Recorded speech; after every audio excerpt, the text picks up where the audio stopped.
Assalamualaikum warahmatullahi wabarakatuh. Annyeong, perkenalkan nama saya Mi Suharti dari 12 MIA 3 SMA Negeri 7 Pekanbaru. Nah, video kali ini saya akan menjelaskan tentang pembelahan sel secara mitosis dan juga meiosis. Nah, pertama-tama kita akan mempelajari tentang pembelahan secara mitosis. Nah, apa sih mitosis itu? Mitosis merupakan pembelahan sel yang juga melibatkan inti serta sitoplasma dalam membentuk dua sel anak. Nah, pada mitosis kita akan mempelajari tahap-tahapnya, yaitu ada 5. Yang pertama ada interfase, profase, metafase, anafase, dan yang terakhir adalah telofase. Tahap interfase terjadi proses persiapan dan penimbunan energi pada sel untuk pembelahan. Pada fase ini, nukleus dan nukleolus terlihat jelas. Namun, kromosom pada sel tidak terlihat karena masih dalam bentuk kromatin, yaitu benang halus yang tersusun dari DNA, RNA, dan protein.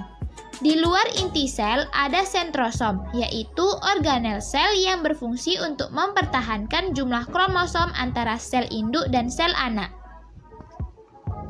Pada fase ini ada juga 3 fase lagi, yaitu fase G1 atau pertumbuhan dan perkembangan sel, ditandai dengan berkembangnya sitoplasma organel sel serta sintesis bahan. Kedua ada fase S atau replikasi atau duplikasi DNA sebagai materi genetik yang diturunkan pada sel anak menghasilkan 2 salinan DNA. Yang terakhir ada fase G2, terjadi peningkatan sintesis protein. Tahap profase, nukleus dan membran inti sel mulai menghilang. Sentrosom telah sampai di kutubnya masing-masing, dan nanti benang spindle akan berperan untuk menarik kromosom ke bagian tengah inti sel di tahap selanjutnya. Pada tahap metafase, nukleus dan membran inti sel sudah tidak terlihat. Pasangan kromatid bergerak ke bagian tengah inti sel. Selanjutnya ada tahap anafase. Tahap ini ditandai dengan pemisahan kromatid dari bagian sentromer, kemudian membentuk kromosom baru. Masing-masing kromosom ditarik benang spindle menuju kutub yang berlawanan. Nah, terakhir ada tahap telofase. Kromosom telah sampai di kutubnya masing-masing. Benang spindle mulai menghilang dan membran inti sel juga mulai terbentuk. Nah, kemudian sitokinesis telah selesai. Sel telah membelah dan menghasilkan 2 sel anak dengan kromosom diploid. Nah, setelah mempelajari tentang mitosis, kita beralih ke meiosis. Oh iya, meiosis ini terbagi menjadi fase meiosis 1 dan juga fase meiosis 2. Nah, untuk mempelajari lebih lanjut, kita perlu tahu dulu apa sih itu meiosis. Meiosis adalah pembelahan sel yang menghasilkan 4 sel anak yang masing-masing selnya memiliki separuh dari jumlah kromosom sel induk. Jumlah kromosom yang dimiliki oleh sel anak adalah N atau disebut haploid. Oke, sekarang kita masuk ke tahap profase 1 pada fase meiosis 1. Nah, profase 1 ini terdiri dari 5 fase. Yang pertama, fase leptoten. Kromatin berubah menjadi kromosom yang terdiri dari 2 kromatid.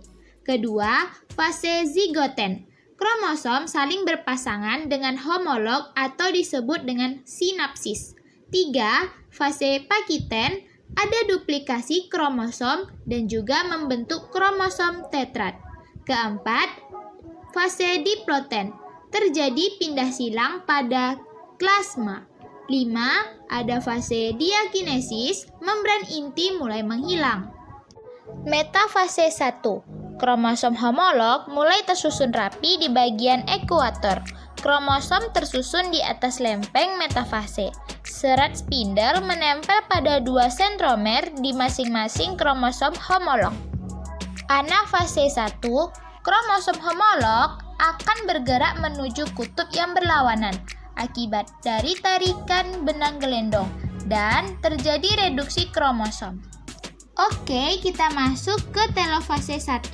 Membran inti mulai terbentuk kembali yang disebut sitokinesis. Sitokinesis merupakan kondisi ketika sitoplasma dari satu eukariotik sel membelah jadi dua sel anak. Selnya membelah dua dengan kromosom haploid.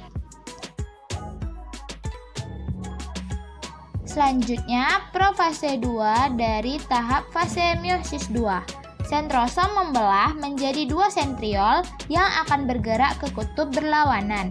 Kemudian, kromosom akan mulai pendek dan tebal dan membran inti sel menghilang, tapi juga mulai membentuk benang spindle. Benang ini bagian dari kromosom yang berfungsi menggerakkan kromosom saat sel membelah. Oke, lanjut metafase 2. Pada fase ini, kromosom mulai tersusun rapi pada batang ekuator. Benang spindle salah satu ujungnya akan melekat pada sentrometer. Ujung lainnya melekat pada kutub pembelahan arah yang berlawanan. Anafase 2, terjadi pemisahan kromatid dengan cara ditarik menuju kutub yang berlawanan, kemudian kromatid yang sudah dipisah ini disebut dengan kromosom. Nah, kita sudah berada di fase yang terakhir yaitu telofase 2. Benang spindle mulai menghilang, membran inti mulai terlihat, sitokinesis atau pembelahan sitoplasma juga terjadi, dan hasilnya ada 4 sel anak. Nah, itu dia penjelasan dari saya tentang pembelahan sel secara mitosis dan juga meiosis. Terima kasih. Assalamualaikum warahmatullahi wabarakatuh. Dadah!